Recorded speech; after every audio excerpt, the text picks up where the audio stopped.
Welcome back to my remodel series. We are recapping a bunch of recent work that was done to my home and my garage so I could move out of my office. Part 1 and 2 covered 1 week of work each, the last 2 weeks of June, but today we're accelerating things and covering the first half of July. The contract work that I set up involved 5 phases. The electrical, that was shown in week 1, drywall and skim coating for week 2, and the painting that will be shown today, as well as the HVAC and garage floor finish that will be rounding things out in another week or 2. There was also a lot of work that we did. Demo work to remove trim and flooring, carpet removal, installing new baseboards and floors, and painting, which was handled by myself with much vital assistance from my editor Joe, as well as my dad and my wife and even my 4-year-old daughter Hannah. But I was also traveling for 12 out of the 31 days in July, first on a family trip to Hawaii that had been postponed from 2020, and then to LTX later in the month. So with all that in mind, here's everything we accomplished in the first half of July.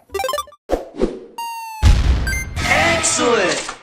Today's video is brought to you by Micro Center. This is one of my favorite places to buy PC parts. So if you're building or upgrading your PC, I highly recommend making your way down to one of their 25 retail stores in the US. They have consistently competitive prices and an excellent selection of PC hardware and other tech goodies. And they have a custom PC builder on the Micro Center website. Use it to spec out your rig and it will show you parts in store at your nearest location while ensuring compatibility. Then you can pick up in store or have their pros assemble it for you. So click the sponsor link in the description to find a Micro Center near you.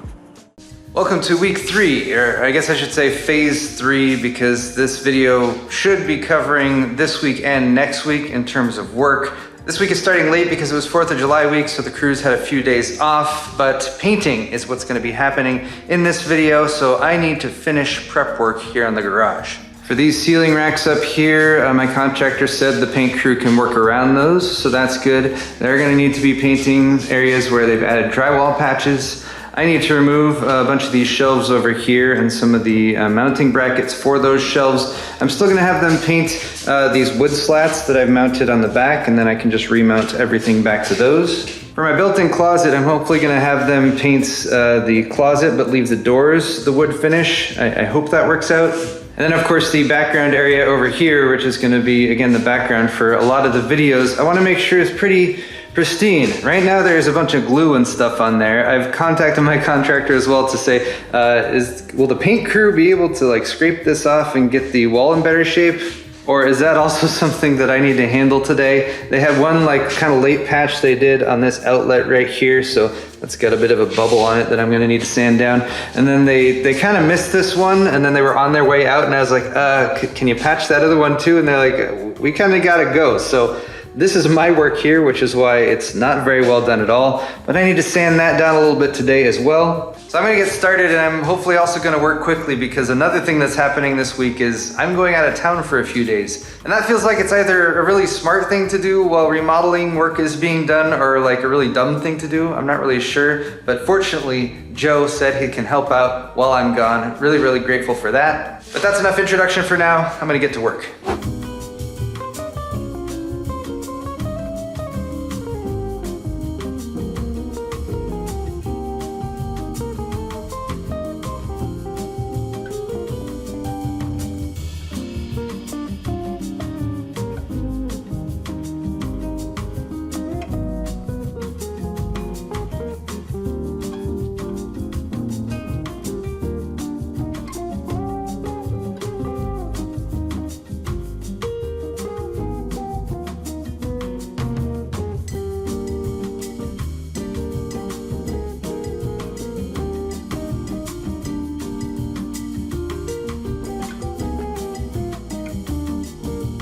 Now, I'll admit I haven't been showing much PC hardware in this series apart from moving boxes back and forth, so here's another vital task that we handled in the first week of July, performing some maintenance on the Sentry PC, which runs my security cameras and has also been sucking up dust in my garage, running 24/7 ever since I did a hot rod mod on the case back in May of 2020. That was done in order to fit a Noctua NHL12S cooler with a full-sized fan into, or as a sidecar for, the Dr. Zaber Sentry 2.0 Slim SFX case that this system is housed in. At the time, I also added a 4TB WD Purple hard drive for storing surveillance footage, and it's been doing a fine job ever since, months, apart from the fact that it hasn't been cleaned and the fan was running at way higher speeds to compensate for the dust buildup. But that meant I was able to use something I got as a Christmas present like a year or two ago, my DataVac Pro, which is a black cylindrical high-powered vacuum made for cleaning electronics and the like, and yes, it can switch from suck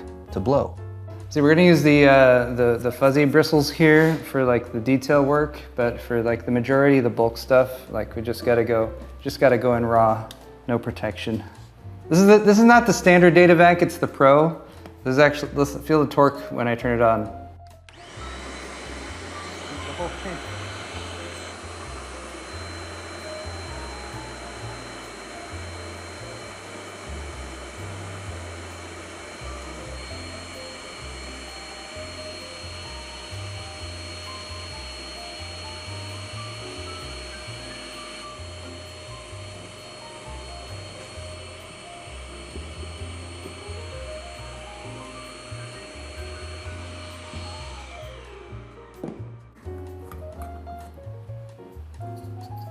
Popped off the heatsink fan. Noticed a slightly not symmetrical thermal paste on it, and that's actually because this side here was the bottom of the PC.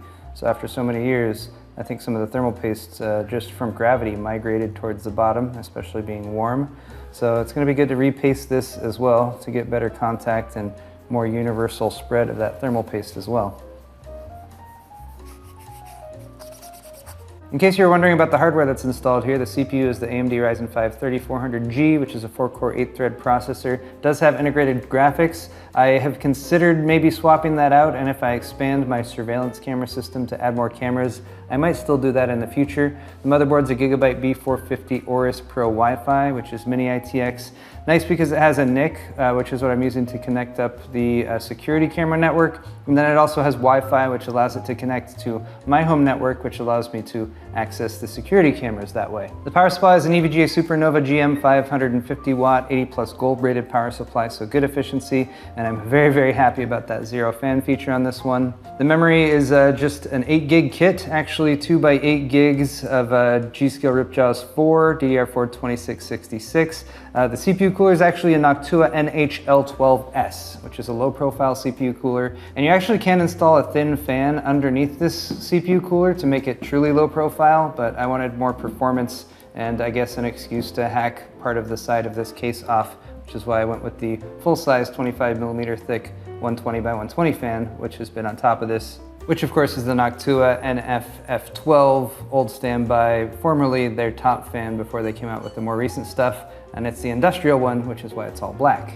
Beyond that, in the Dr. Zaber Sentry case, we have a couple drives in here for storage. The WD Purple drive is a 4TB drive, and the WD Purples are specifically made for video surveillance systems. They have lots and lots of constant writes to the drive as it's recording stuff, and this one has been doing a great job just in terms of being quiet. It's not very loud at all. It's also very quick if I'm pulling up the footage and trying to watch any of the clips that this system has recorded. It's actually not too bad in terms of response time. Finally, there's just a SanDisk SATA SSD in there. That's what the operating system is installed on, and that is a rundown of my surveillance camera PC, the Sentry as I call it, thanks to the case.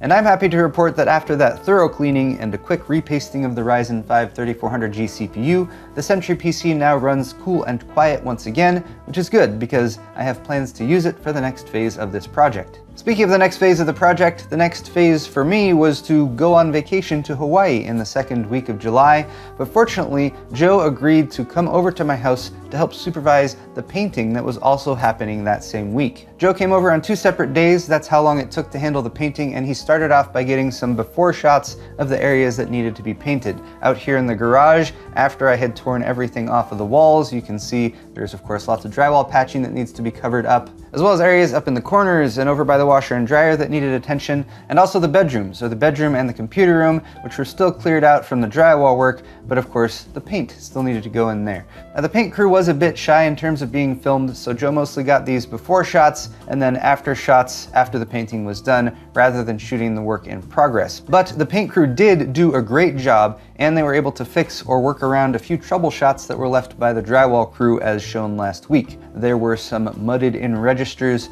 carbon monoxide alarms arms that were mudded around, leaving an unfinished patch beneath them, which was kind of disappointing. And there were at least 2 troublesome ceiling seams that I had specifically pointed out as needing attention that the drywall crew didn't quite finish up properly. But the paint crew was fortunately able to fix those. They did one last coat of mud over them, as well as sanding, to ensure an even finish once they were painted. So here's a look at the progress on day 1 after they cleaned up the drywall and the mud in several areas, patched and corrected those imperfections in the garage, and thanks to Joe recommending it, they paid particular attention to these 2 walls back here that needed a lot of work. There was one missed spot over here that I attempted to fix, but that of course needed a bit of additional work, some sanding, and then the acoustic foam that I had out here before, which was glued onto the walls, which peeled off some of the drywall finish when I peeled that, and also had some glue and stuff, so they did a bunch of patching there too. By the end of day 1, they had finished the first coat of paint here in the garage and in the bedrooms, and they applied some more repair mud to the areas that needed it. They then returned for one more day of work to apply the finishing coat of paint to the computer room, the bedroom, and the garage, which included painting the entire garage.